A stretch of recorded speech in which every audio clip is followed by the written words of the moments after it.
2025 оны 4 сарын 30-ны өдөр Украин болон Америкийн нэгдсэн улс ашигт малтмалын нөөц ашиглах тухай хоёр талд гэрээ, мөн сэргээн босголтын хөрөнгө оруулалтын санг байгуулах гэрээнд гаруй хэсэг зурцгаалаа.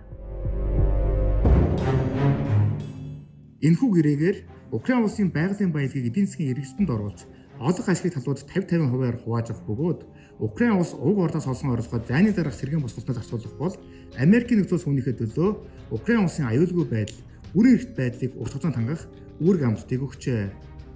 Бүхэл бүтэн 3 жилийн турш дайны хөлд нэрвэгдсэн Украин улсын ерөнхийлөгч нь Америкийн нэгдсэн улстай ийм өндөр түвшний улс хоорондоо ийм их өрөө гүйцэтгэх гэрээг хийж чадж байна.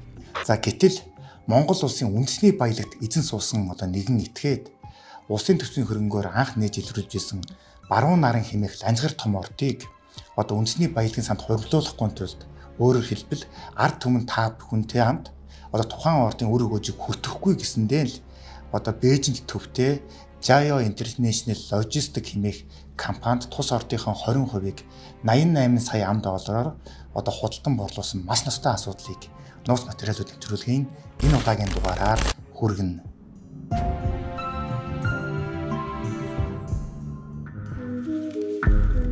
Явуургүй хулгайч.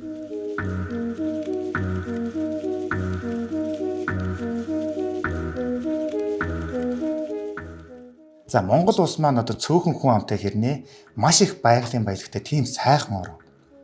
За гэтэл энэ их сайхан баялагын үр өгөөжийг хэдхэн гэр бүл хэдхэн хүмүүс эзэмшээд нийт ард түмэн үр өгөөжөнд хүртэхгүй байгаа учраас ерөөсөө энэ ордын энэ баялагуудын үр өгөөжийг нийтээрээ хүртдэг болёо. Одоо амьдарч байгаа та биднээс гадна бүр бидний үлдэж хоцрох үр хоочтой ч гэсэн үр өгөөжийг нь шудраг тэгш хүртээе гэдэг зарчмын үүднээс засгийн газар үндэсний баялагын сангийн тухай хуулийг боловсруулж 2024 оны 4-р сарын 3-ны өдөр улсын хуралд өргөн барьсан байдаг.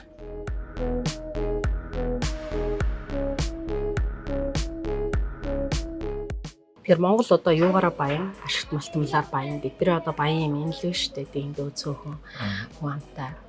Энэ ашигт малтмалаа зүй зохистой ажиллах юм бол бүр хангалуун сайхан бүгд амьдарч болох юм боломжууд байна. Монголын ард түмэнд хийгээд Монгол улсад маань өрөө өгөөж өгөх ийм чухал хуулийн төсөл боловсруулагдаж байна гэдгийг Жамбал жамцын од жаргал хэмээх явуургүй итгээд улсын хурал хийгээд засгийн газарт өөрийнхөө хийж сургуулсан гар хөлийнхөө хүмүүсээр дамжуулан олж мэдсэн байгаа юм.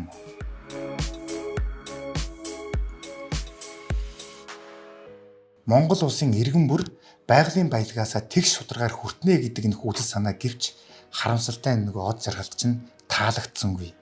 За тийм ч учраас од жаргал үндэсний баялагын сангийн тухай хууль улсын хуралд өргөн баригдахаас сар хагасын өмнө буюу 2024 оны 2-р сарын 21-ний өдөр баруун наран нүүрсний ордын 20% ноогдох 6,906,480 ширхэг хувьцааг Шанхай хөрөнгийн биржид бүртгэлтэй Тээвэр логистикийн чиглэлээр үйл ажиллагаа явуулдаг Jayo International Logistics компанид 88,810,000 $810,000 худалдан баримтыг та бүхэн харж байна.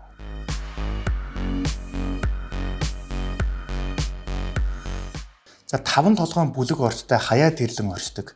Та бидний урд нь бараг огт сонсож байгаагүй баруун наран хэмээх нүүрсний ордын 20%-ийг худалдаж авсан Jayo International Logistics компанийг бид бүхэн судалж үзлээ л дээ.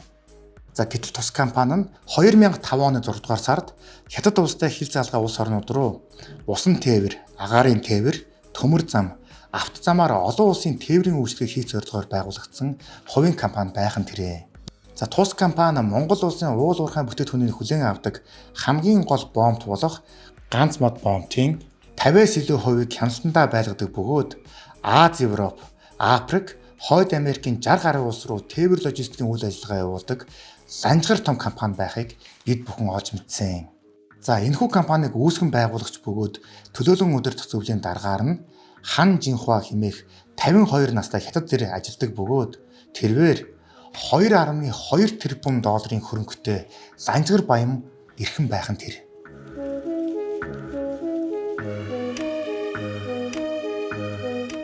За NCS группийн захирлуудын зөвлөлийн дарга од жаргалын гараар дамжин хятадуудад зарагдсан энэхүү баруун наран хэмээх ордон болвоос Өмнөговь аймгийн хан хонгор сумын нутаг дэвсгэрт 5 толгойн бүлэг ордтой хаяад ирлэн оршдог орд юм аа.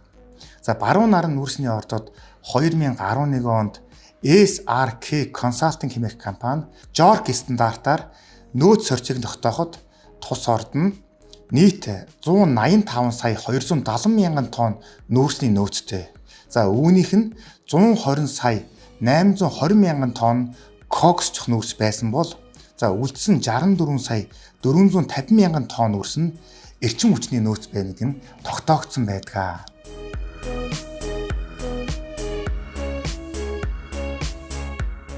Баруун наран нүүрсний ордын үнэлгээг 2011 онд 2011 онд Minarco Mine Consult гэдэг компани үнэлж үзэхэд тухайн үед бол энэ орд 950 сая ам долларын үнэлгээ хүрнэ гэсэн тооцоолол тухайн үедээс гарч ирсэн байдаг юм байна.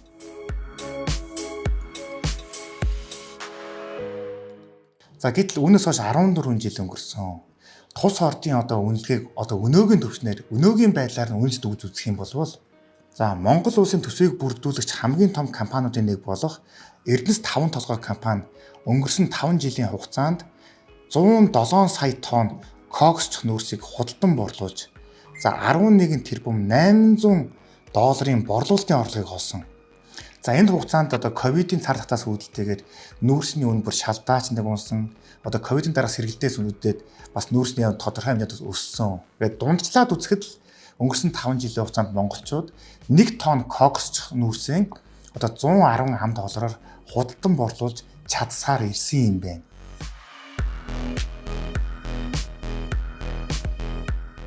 Тэгэхээр бүгдээрээ баруун наран нүүрсний ордод байгаа тэр эрчим хүчний нүүрс буюу дулааны нүүрсийг зүгээр ор тас хаяад за энийг зархаа бойл ашиглахаа бойл гэж хаяад зөвхөн коксч чанартай 120 сая тонн коксч нүүрсийг чинь дундж үнээр шиг сүүлийн 5 жилийн дундж үнээр худалдан борлуулахад Монгол улс багадаа 13 тэрбум долларын борлуулалтын орлогыг олох байсан.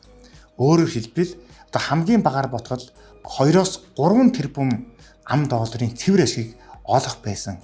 Үүний үр хөөжийг нь Монголын ард түмэн бас хүртэх ёстой байсан гэсэн үг байна.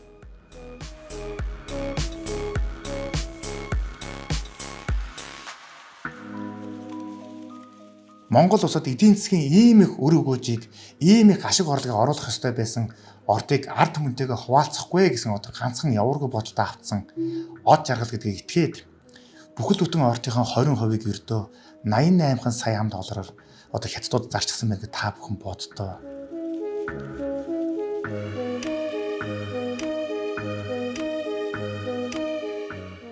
Улсын төсвийн хөрөнгөөр анх олж илрүүлсэн баруун наран хэмээх коксч нүүрсний орд газар чухам ямар замаар яаж яваад од жаргал гихчийн гарт орвоо гэдгийг бид бүхэн судалж үзсэн.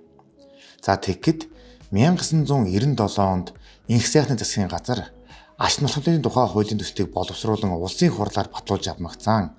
Гадаадын хөрөнгө оруулалтыг татна, уул уурхайн төслүүдэд эдийн засгийн эргэлтэнд оруулна гэх нэрийн дор улсын төсвийн хөрөнгөөр анх олж илрүүлсэн мөн нөөцийг тогтоосон орд газруудаа гадны компаниудад найр тавин олгож эхэлсэн байдаг. За яг энэ үед Канадын Waterdown хотод төвтэй QGX Ltd хэмээх 1994 онд байгуулагдсан компанийн Монголд орж ирж баруун наран хэмээх ордод наривчилсан хайгуулхын хэмээн бараг л өн төлбөргүйгээр эзэмсэн байдаг. За Канадад баруун наран ордод хөрөнгө оруулж эдийн засгийн эргэлтэнд оруулах ажлыг бол хийгээгүй. Тэд 2008 оны 7 дугаар сарын 22-ны өдөр Хонконгийн Kerry Holding, за Монголын MCS Holding компаниудын хамтарсан түншлэл болох Mongolia Holdings Corp компанид баруун наран ордон 259 сая канад доллараар худалдсан тухай албан ёсны баримтыг та бүхэн харж байна. За энэхүү худалдан авалтын дараа Монголын MCS Holding компанийн эзэн од жаргал нь 2010 онд офшор бүс болох Кайманы арлуудад Mongolian Mining Corporation хэмээх компанийг үүсгэн байгуулсан бөгөөд уг компаниараа дамжуулан баруун наран ордыг худалдаж авсан байдаг. Од жаргал нь Kerry Group-тэй хамтарч эзэмшдэг нөгөө баруун наран ордыг өөртөө худалдаж авсан үнэ нь 464.5 сая ам доллар гэдээ та бүхэн боддоо. 2011 онд од жаргалд 464.5 сая ам доллар байгаагүй. За тэрээр энэ их мөнгийг босгохын тулд стратегийн ач холбогдол бүхий ухаан ходог ордыг бүхэлд нь гадны банк санхүүгийн байгууллагад барьцаалж байж л энэ их хөрөнгийг бий болгосон байдаг. Тэгэхээр өөрийнхөө эзэмшдэг ордыг өөртөө одоо 464.5 сая доллараар худалдаж авч байгаа энэхүү зүй бос үйлдэлийн цаана чухам ямар гэжийн мөнгө угаалт, чухам ямар гэжийн хууль бус гүйлгээ явагдсныг хууль хяналтын байгууллага гэх мөдгөө одоо бас тогтоох ёстой.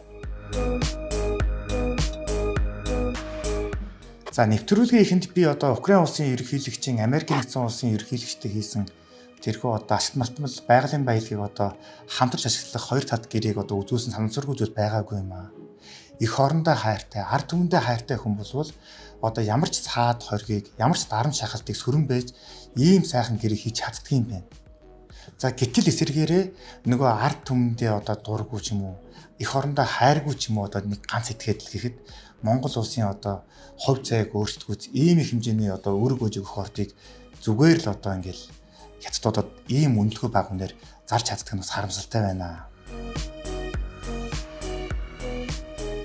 Хэрвээ Монгол улсад одоо хууль гэдэг зүйл байсан бол хэрвээ Монгол улсад маань шударга өсгөж байдагсан бол Монголын ард түмнээс одоо хулгайлж авсан энэ ухаан худаг гэдэг ордыг энэ баруун наран гэдэг ордоо болвол энэ од жаргал гэдэг хүнээс энэ MCS группээс авах ёстой. Үр өгөөжийг нь Монголын ард түмэндээ хүртээх ёстой юм аа.